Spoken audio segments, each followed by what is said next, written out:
사건을 파헤치는 남자 사파남 김진입니다.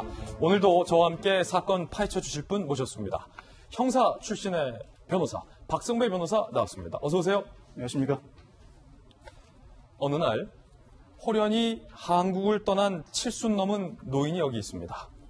과연 그가 향한 곳은 어디일까요? 거기서 도대체 무슨 일을 벌인 건지 오늘은 바다 건너 해외로 가보겠습니다. 늘 그렇듯 사건 현장엔 단서가 있기 마련입니다. 사건 현장 가보시죠.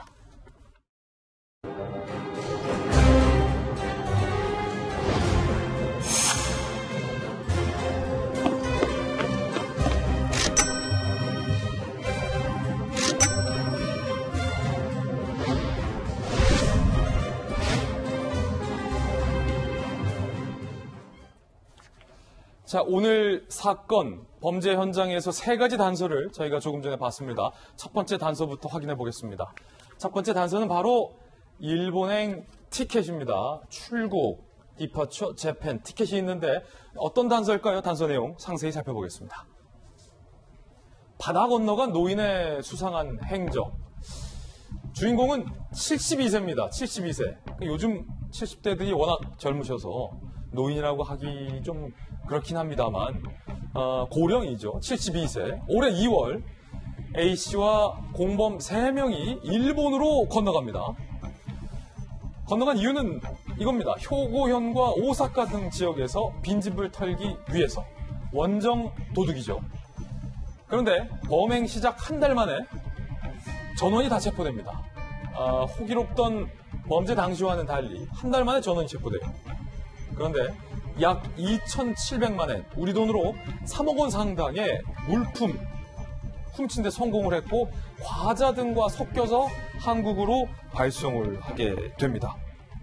박성호 변호사님, 네. 70대 남성이 동료들과 함께 바다를 건너간 이유가 네. 빈집털이였습니까? 그렇습니다. 70대 한국인 남성이 동료 3명과 함께 일본으로 건너가서 여러 지역을 돌아다니며 빈집털이 범행을 시작하게 되는데 체포되기까지 한 달 동안 우리 돈 약 3억 원에 상당하는 현금과 귀금속 등을 훔칩니다. 엄청 턴 거네요. 엄청나게 많은 물량을 턴 것이죠. 그리고 예. 이 물량들을 국제 우편을 통해 한국으로 보내게 되는데 이런 범행을 반복함에도 불구하고 한 달 만에 검거했다는 것 다소 늦은 감은 있습니다. 아, 그렇습니까? 우리나라의 경우에는 이 정도 범행이 발생하게 되면 수사력을 집중하면서 적어도 일주일 내에는 검거를 하지 않았을까 싶은 생각이 듭니다. 예. 제가 예전에 강력팀에 근무를 할 때 강력팀 근무할 때. 관할 내 편의점 강도가 발생했습니다. 그런데 이 강도가 한 번으로 그친 게 아니라 그 다음날 또 한 번, 예. 그 다음날 또 한 번, 3차례에 걸쳐서 발생하게 됩니다. 예. 이런 상황이 되니까 제가 속한 팀이 아닌 다른 팀이 그 사건을 맡고 있었는데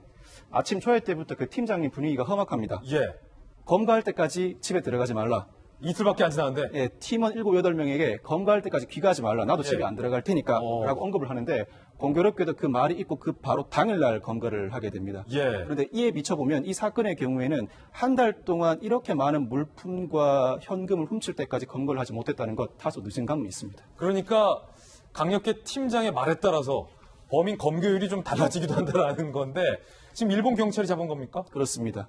한국 경찰에 비해서 일본 경찰이 좀 늦게 잡은 경우군요. 아마 팀장과 경찰의 역량 외에도 여러 가지 주변 환경이 검거에 영향을 미치지 않았을까 싶습니다. 그게 이제 잠시 후 살펴볼 두 번째 단서와도 연관이 되는데 한 가지 궁금한 게 3억 원 가까이의 귀금속의 물건을 훔쳤는데 이게 과자 등 일본 과자랑 섞어서 국제 우편으로 국내로 다시 보냈다는 건데 이게 뭐 세관이나 그런 데서 안 걸립니까? 과자와 같이 현금을 넣어뒀을 때는 특별히 발견하지 못하는 경우가 상당히 많습니다. 그래요? 이 점을 인지하고 이러한 수법을 썼던 것 같은데 훔친 물건들을 계속 보관하게 되면 검거가 용이해지죠. 용의자로 지목될 가능성이 높아지기 때문에 훔치는 즉시 한국의 자신의 지인에게 보냄으로써 자신의 일본 내에서의 활동을 지속할 의사를 내비쳐 왔던 것 같습니다. 그렇군요. 자, 그렇다면 도대체 왜 일본까지 가서 절도 행각을 벌였는지 이해하기도 힘들고 이해할 수도 없습니다. 하필 왜? 라는 궁금증이 떠오릅니다. 두 번째 단서, 바로 이겁니다. 두 번째 단서는 제3의 눈. 이분이 지금 두리번 하고 있죠? 두 번째 단서 내용 살펴보시죠. 원정 도둑질, 왜 하필 바다 건너 일본까지 갔느냐? 현지 경찰 조사에서 한국인 A씨는 한국에서는 도둑질하기가 힘들다. 작은 골목 주택가에도 골목골목마다 감시 카메라, CCTV가 그렇게 많이 설치돼 있어서 한국에서는 도둑질하기 힘들다. 먹고 살기 힘들다. 하지만 일본은 그렇지 않아서 라고 얘기를 했다는 겁니다.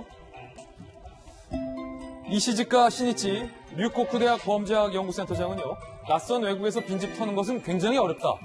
일본 거주민으로부터 사전에 정보를 제공받아 돈 많은 사람을 타깃으로 절도를 저질렀을 가능성이 있다라는 전문가의 의견도 나오고 있는 상황인데요. 박성배 변호사님, 왜 일본까지 가서 범죄했느냐? 이유는 단순했어요. CCTV가 없었다. 맞습니까? 70세가 넘은 사람이 일본에 거주하는 것도 아닌데, 그리고 소위 말하는 거창한 범죄도 아니고 빈집털이를 하려고 일본으로 건너갔다? 일본 경찰부터 그 이유가 궁금했습니다. 예. 그 이유를 물어봤더니 다름 아니라 한국에서는 주택가 작은 골목에도 CCTV가 많이 설치되어 있어서 도둑질하기가 힘들다. 그런데 일본은 그렇지 않아서 일본에서 범행을 하게 됐다고 진술을 하고 있습니다. 실제로도 지난해 11월 또 다른 절도 혐의로 체포된 한국 남성이 왜 굳이 일본에서 절도 범행을 저질렀는가 물어봤더니 한국에서는 CCTV 때문에 도둑질을 하기가 힘들다. 아, 그래요? 일본은 그렇지 않아서 비교적 용이하다는 진술을 해왔다는 겁니다. 즉, 일본에서 절도 범행을 저지르는 한국인들이 같은 이유를 여러 차례 반복해서 대고 있다는 것이죠. 이 케이스 말고 다른 케이스에서도 CCTV라고 원인을 꼽았다. 그렇죠.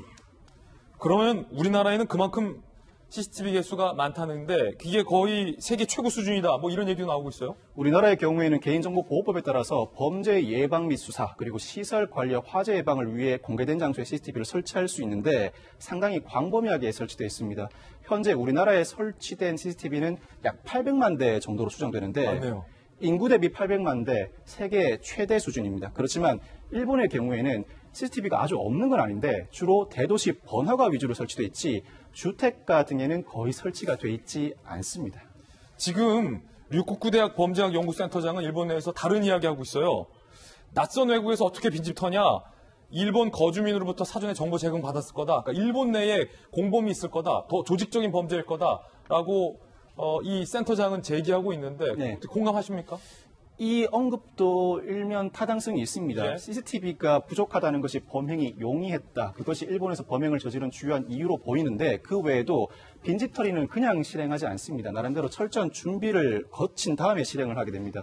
이 집에 사람이 분명히 없는 상황인지 그리고 침입했을 때 현금과 귀금속이 충분히 있는지를 사전에 조사하게 되는데 아마 A씨에게는 일본에 연고가 있었을 겁니다. 내막이 제대로 밝혀지진 않았습니다만 적어도 지인이 일본에 거주하고 있거나 그것도 아니라면 지인의 지인을 통해서 일본 내 정보를 사전에 취득한 상태에서 빈집털이 범행을 저질렀을 가능성이 상당히 높습니다. 거기다 그렇군요. CCTV가 부족하기 때문에 범행은 더 용이했죠. 그런 이유로 일본에서 범행을 저질렀지 않았을까 싶습니다. 일본 내에서도 이 한국인 70대 일당의 빈집털이 범죄가 화제가 되고 있다는 얘기입니다. 여기서 세 번째 단서가 등장합니다. 세 번째 단서는 재방문. 함께 보시죠. 지난 2019년에 이미 이 A씨가 공범 2명과 함께 일본 효고현에서 빈집털이 등 절도 행각을 벌였다는 겁니다. 올해 2월뿐만 아니라 붙잡힌 올해 2월뿐만 아니라 지난 2019년에 현지 경찰이 공범 2명을 그때 당시 체포했고 이 A씨, 70대 A씨는 수사망을 피해서 한국으로 도주를 했었다. 결국 올해 3월에 체포를 했다는 얘기인데 일본 법원은 이 A씨에게 징역 6년을 선고합니다. 네. 박성현 변호사님, 재방문이었다는 겁니까? 이거 뭡니까? 이미 A씨는 공범 2명과 함께 2019년에 빈집털이를 여러 차례 방문하고 공범들은 검거된 반면 운 좋게 본인은 한국으로 돌아가게 됩니다. 이 경험이 있었기 때문에 2020년에는 공범 3명과 함께 또다시 일본으로 건너가서 빈집털이 범행을 반복하게 된 것인데 다시 원정 간 거군요. 그렇지만 이번에는 검거가 되고 말았죠. 사실 빈집털이는 특수한 수법을 이용한 절도이기 때문에 한 번에 그치는 경우가 거의 없습니다.